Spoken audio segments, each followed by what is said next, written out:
গিয়েছিল, দাবিদার করেছিল আমরা বড় আলেম, কিন্তু এজিদের দিকে চলে গিয়েছিল। ইমামে হোসাইনের বিরোধী করতে তারা ছাড়ল না। অথচ তাদের জানা আছে আল্লাহ নবী দিন দুনিয়া বাদশাহ বলেছে আমার শহরের উপরে হামলা করলে আল্লাহ তাকে কি শাস্তি দেবে। অথচ তারা জানে সেই নবী পাকের নওয়াসা ইমামে হাসান হোসেনের বিরোধী করলে আল্লাহ তাকে কি শাস্তি দেবে, সবই জানে। কিন্তু টাকা এমন একটা জিনিস, পদ এমন একটা জিনিস, লোভ এমন একটা জিনিস, লোভে তারা অন্ধ হয়ে চলে গিয়েছিল। এই যুবকেরা আজ যারা মুসাদ্দিদ জামানে আওলাদের বিরোধী করে, এরাও জানে আমরা কি ক্ষতি করছি, কিন্তু এরা অন্ধ হয়ে গেছে টাকার কাছে, এরা অন্ধ হয়ে গেছে গদির কাছে, এরা অন্ধ হয়ে গেছে নেতৃত্বর কাছে। এরা গোলামি মেনে নেবে না, এরা নিজেরা নেতৃত্ব দিবার চিন্তায় আজ যুবকেরা বাংলার জমিনে আলে রসুল মুসাদ্দিদ জামানের আওলাদের বিরোধী করে। এই যুবকেরা প্রেমিকেরা ইমামে হাসান হোসেনকে আল্লাহ নবী কতটা মহব্বত করেছে সব জানার পরও সেই হোসেনের বিরুদ্ধে তরোয়াল ধরল কি করে, অন্ধ হয়ে গেল, চোখে পর্দা আল্লাহ ফেলে দিল। ইমামে হোসেন কারবালার ময়দানে এমন করে 10ই মুহররম দাঁড়িয়ে গিয়ে তাকরীর করতে লাগলে, ওয়াজ করতে লাগলে, এই যে সৈন্যরা তোমাদের কি শুভা পাবে সেই ব্যক্তিটার বিরুদ্ধে লড়াই করা যে নাকি ছোটবেলায় কেঁদেছিল পানির পিপাসার জন্য, আর নারাজা নবী মুহাম্মদ রাসূলুল্লাহ নিজের জিভকে বার করে দিয়ে তার গালে দিয়ে দিয়েছিল। আমি সেই হোসেন ছোটবেলায় শেষে নানা জানের নুনের জিভটা চুষেছিলাম, জান্নাতি খানাকে বড় হয়েছি। এই হোসেনের বিরুদ্ধে তোমাদের তরোয়াল ধরা দিয়ে শুভা দেবে। বুঝাচ্ছে যদি সুধরে যায়, ভাই সুধরে ছিল কেন?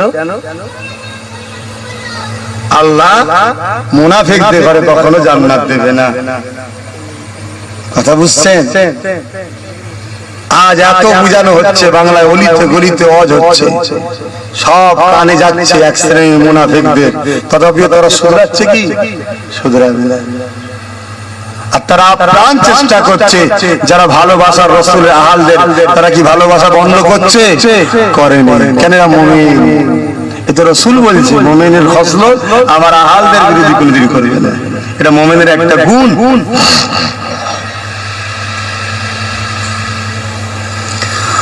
মুসলমানের ছেলে মেয়েরা, আপনারা তরুণেরা, ও নবী পাকের প্রেমিকেরা, আল্লাহ নবী ইমামে হযরত ইমামে হোসেন এইভাবে জিদ বাহিনীকে বলতে লেগেছে।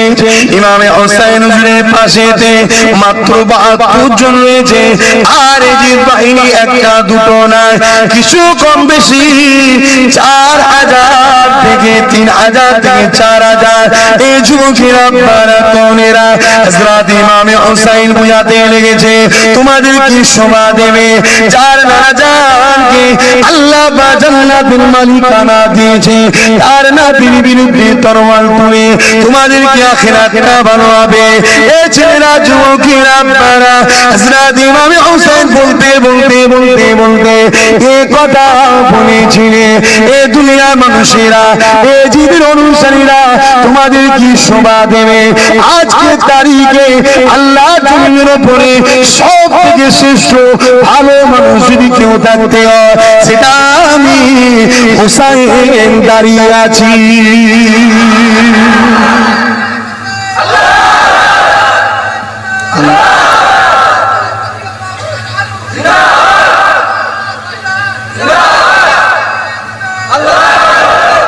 আজকে আপনাদের জিজ্ঞেস করছি, হোসেন হুজুর তো নিজের তারিফ নিজেই করছে গো। আমি দাদা হুজুরের আওলাদ বলাতে, আলে রাসূল বলাতে বাপরে বাপ কত সমালোচনা। ঠিক মুনাফিকরা সমালোচনা, মুমিনরা সমালোচনা করেছে। আর হোসেন হুজুর কারবালায় দাঁড়িয়ে নিজের প্রশংসা করছে কি, আল্লাহর জমিনের উপরে আজকের দিনে সবথেকে শ্রেষ্ঠ মানুষ যদি কেউ থাকতে হয়, আমি হোসেন দাঁড়িয়ে আছি, তার বিরুদ্ধে তোমরা লড়াই করবে কি গো? হোসেন হুজুর নিজের তারিফ নিজে করছে না, করে না। সত্য কথা বলাটা পাপ নয়, অহংকার করাটা পাপ। হোসাইন অহংকার করা নেই, ওদেরকে বুঝাতে চাইছি তোরা শুধরে যায়। তা আমরাও তোমাদের ঘরে বুঝাই যাতে তোমরা ভুল রাস্তা থেকে সরে এসে আমার মোসাদ্দেদ জামানের আওলাদদের মহব্বত ভালোবাসায় জড়িয়ে থাকো, অহংকার নয়। মুসলমানের ছেলেমেয়েরা, আপনারা তরুণেরা, ও নবী পাকের প্রেমিকেরা, কিন্তু যাদের অন্তরটা আল্লাহ মোহর মেরে দেয় তারা তো হিদায়াতবান নয় গো। তাদের কথা কানে যাবে না। হাজার অন্তরে মুমিনের খসলত রয়েছে, ভুল কিছু গুণের জন্য সে বুঝে থাকতে পারে, আল্লাহ তাকে হিদায়াতের রাস্তা দেখিয়ে দেবে। দেখে লাও, দেখে লাও, ইয়াজিদ বাহিনীর মধ্যে দেখে কেউ আসছে না, সবাই পেরিয়ে হয়ে আছে ইমামে হুসাইন হুজুরকে শহীদ করবে বলে। এই সময়ে দেখা যায় বিরাট এক যোদ্ধা ইয়াজিদ বাহিনীর কাফেলার মধ্যে থেকে ইমামে হুসাইনের কদমে দাঁড়িয়ে যায়।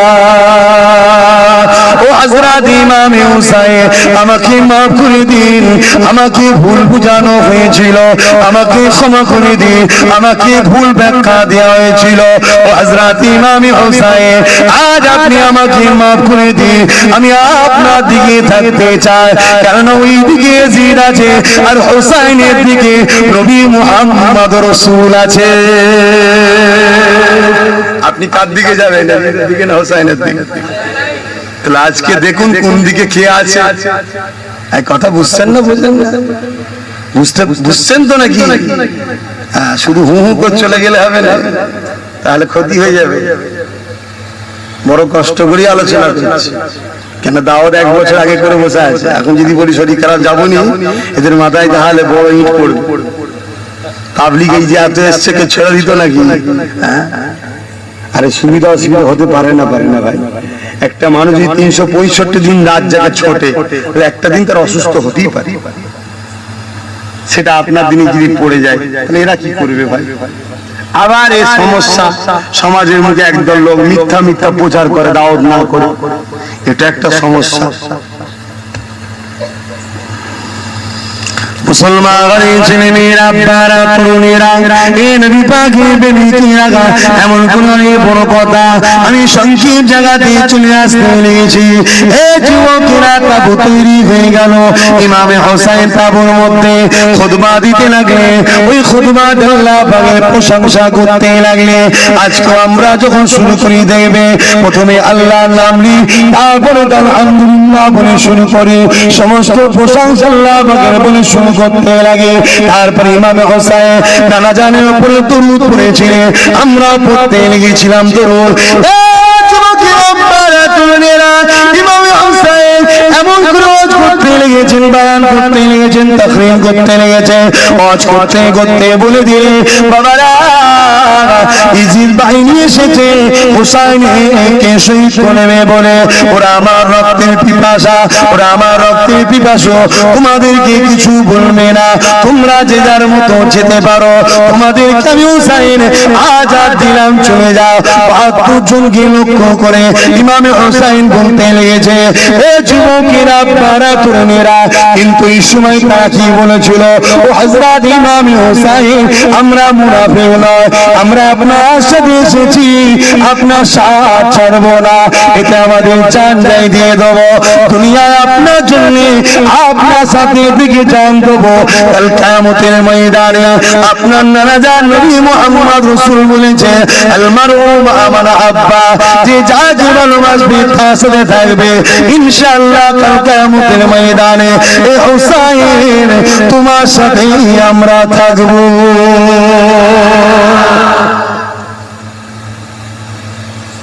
সারা রাত ধরে ইমামে হুসাইন কোরআন পড়ছে, নামাজ পড়ছে, কোরআন পড়ছে, নামাজ পড়ছে, কাঁদে না। ৪,০০০ মাত্র ৭২ জন। আর আজকে মুসলমান, এত মুসলমান, নারে তাকবীর, আল্লাহু আকবার, সবকিছু হচ্ছে। ওইদিকে 4টা পুলিশ নেবে, শুধু লাঠি চালাবে, খুঁজে পাওয়া যাবে একটাকে, ব্যাস হয়ে গেছে, ঈমান শেষ। তো আরে আল্লাহ ছাড়া কাউকে ভয় খেতে আছে? আর তুমি যখন অন্যায় করনি ভয় খাচ্ছ কেন? হ্যাঁ, অন্যায়কারী ভয় খেতে পারে যে আমার অন্যায় আছে, অন্যায় যখন করো না ভয় খাচ্ছ কেন? কথা বুঝে আসছে? বড় दुख तो এই জায়গায় लाखों मोमिन लाखों मुसलमान हो मगर ईमान में कामिल नहीं। सारा रात इमाम हुसैन हुजूर कुरान तिलावत হচ্ছে कुरान तिलावत করে নিয়ে তাহাজ্জুদের ওয়াক্ত এসেছে হুজুর নামাজ পড়ে নিয়ে একটু চোখটা জুড়ে আসছে হুজুর আমার একটু বিছানায় পিঠ দিয়েছে যেই ঘুমিয়েছে সঙ্গে সঙ্গে নানা জান নবী মুহাম্মদ সাল্লাল্লাহু আলাইহি ওয়াসাল্লামের দিদার নসিব হচ্ছে জোরে বলুন সুবহানাল্লাহ। ঘুম ভেঙে গেছে উঠে বসে হাসছে বোন জিজ্ঞেস করছে ভাই এরকম একটা সময় এরকম একটা মঞ্জিল এরকম একটা টাইমে আপনি হাসছেন কেন?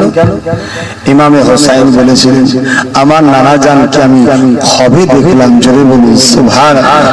আমার নানা জান নবী মুহাম্মদ সাল্লাল্লাহু আলাইহি ওয়াসাল্লামকে খবে দেখছি নানা জানের দুই হাতে দুটো পাত্র একটাতে আবে কাউসারের পানি নিয়ে বলছে নানু চলে আসো তোমাকে আবে কাউসার খাওয়াবো জোরে বলুন সুবহানাল্লাহ। তাহলে আমি আর বেশিক্ষণ থাকবো না আমায় চলে যেতে হবে। मुसलमान ছেলেমেয়েরা বারাতনেরা দুনিয়ার জমিন থেকে যারা জান্নাতের সার্টিফিকেট পেয়ে গেল যার নানা আবে কাউসারে পানি নিয়ে দাঁড়িয়ে আছে সেই হোসাইনের এমনি নরমাল ইন্তেকাল হতে পারতে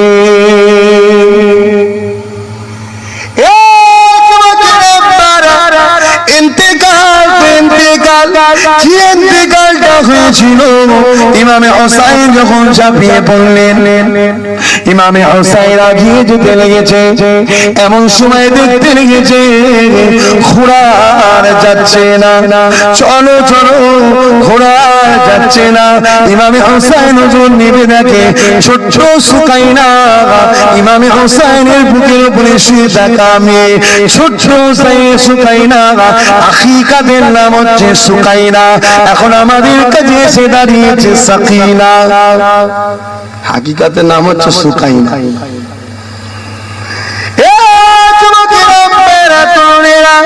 ছোট্ট সুকাইনা ইমাম হোসেনের বুকের উপরে যে বাচ্চা শুয়ে থাকতো সে ঘোড়া পা ধরেছে ধরে বলতে লেগেছে ঘোড়া রে আমার আব্বাকে তুমি নিয়ে যেও না আমার আব্বাকে তুমি নিয়ে যেও না।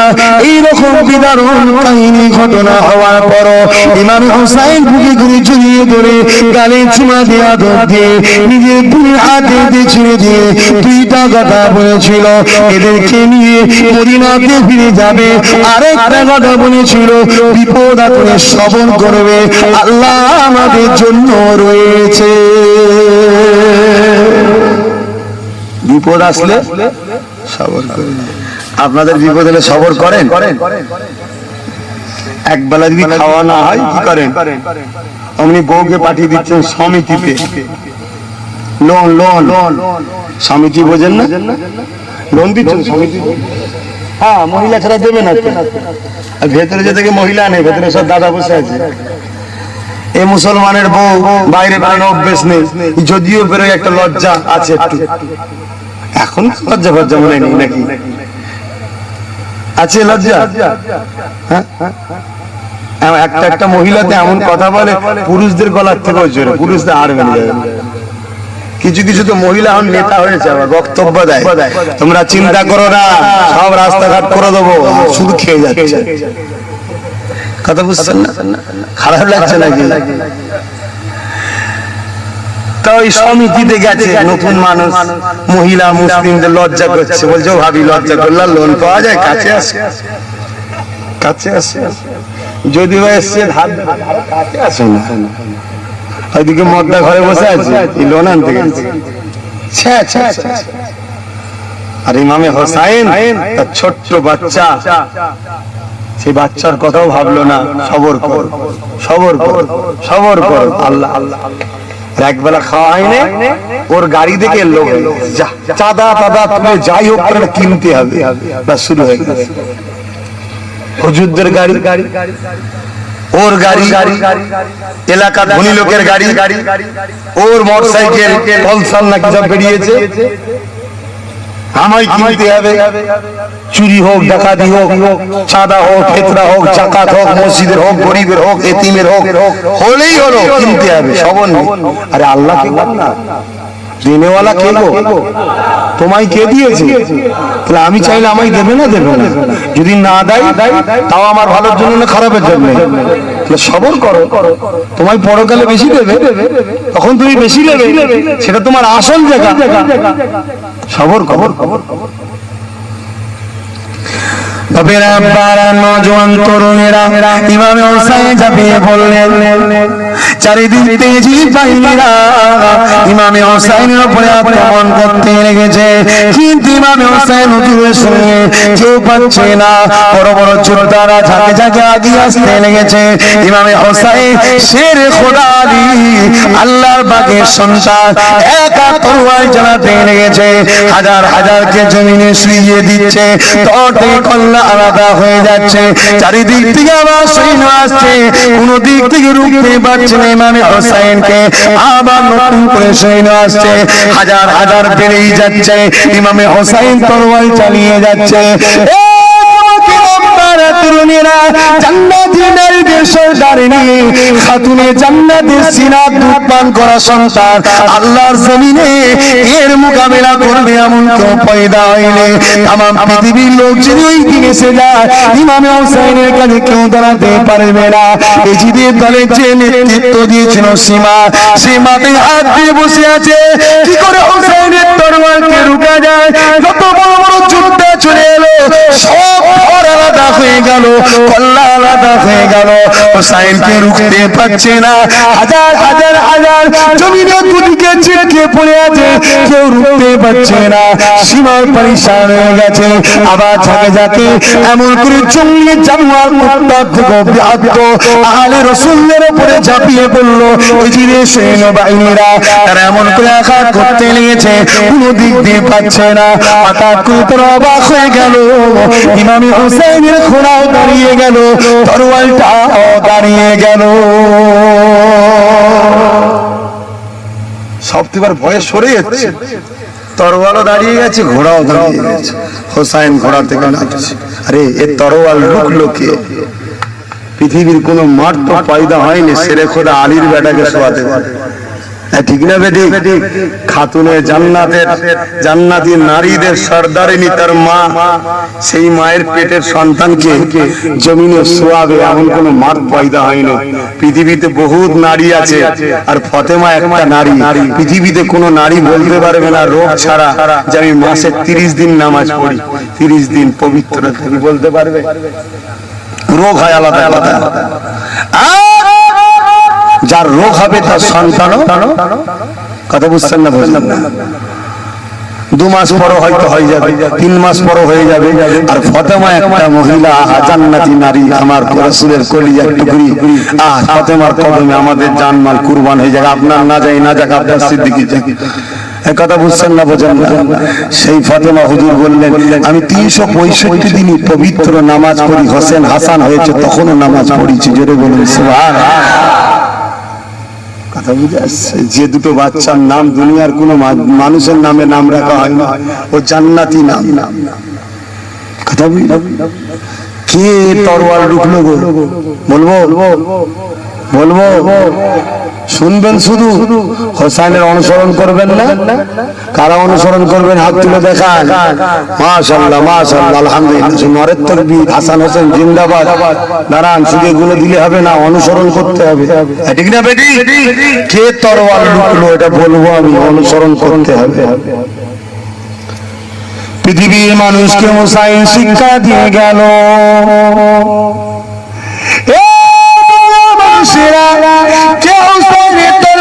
রুখে দিল, হাজার হাজার দৌড়ে গেল দুদিকে। বেটারা জাহান্নামে ঢুকতে লাগলো, দর থেকে কল্লা আলাদা হতে লাগলো। কে হোসেনের তরোয়াল কে রুখে দিয়েছে? কে রুখলো গো? সীমান না রুখেনি, সিজিল বাহিনী কেউ রুখেছে না, রুখতে পারেনি। কে আজ হোসেনের তরোয়ালের মোকাবিলা করবে? কে তরোয়াল রুখে দিল গো? তরোয়াল হোসেনের রুখে দিয়েছে আল্লাহ পাকের নাম। নামাজ রুখে দিয়েছি, নামাজের সময় হয়ে গেছে। এরকম একটা সময় যদি হোসাইন নামাজ কাজা করতে আল্লাহ ধরতো, আর ও তো যুবক হয়ে গেছে আগে থেকে, জান্নাতি যুবক ধরতো। নামাজ হোসাইনের তরোয়ালকে রুখে দিল না, আমার নামাজের সময় হয়ে গেছে। কতটা ভালোবাসে আল্লাহকে দেখুন। ওরা থেকে নেবে হোসাইন নামাজ পড়তে লেগেছে, সীমার আগে এসেছে, কি ব্যাপার ঢুকে গেল কেন? এমন করে হোসাইন নামাজ পড়বে, সীমার বলছে দেখেছিস কি রে মা, আল্লাহ নামাজ পড়ছে, এই বাঘ যদি সালাম একবার ফিরতে পারে, সারা পৃথিবীতে কোন মায়ের দুধকে পয়দা হয়নি, হোসাইনকে জনতে পারবে, হোসাইনকে জমিনে শোয়াতে পারবে। এই যে মৌকা পেয়েছি, এই অবস্থাতে শহীদ করে দে। ইমামে হোসাইন নামাজ সিজদায় গেছে, আল্লাহর সিজদাতে ইমামে হোসাইন হুজুরের তর একদিকে কল্লা আর একদিকে হয়ে গেল। এ দুনিয়ার মানুষেরা কি দেখিয়ে দিয়ে গেল নবীন নওয়াজা, জান্নাতি যুবকদের সরদার কি মেসেজ দিয়ে গেল দুনিয়ার লোককে। এ দুনিয়ার মানুষেরা কাজের বাহানা দেখিয়ে নামাজ কাজা করো না গো, খিদা দেখিয়ে নামাজ কাজা করো না গো, কোথায় আছো দেখিয়ে নামাজ কাজা করো না গো। আমি নামাজ কাজা করলাম না, নবীর নাতি হয়ে যেখানে নামাজ কাজা করলে আল্লাহ ধরতো না গো।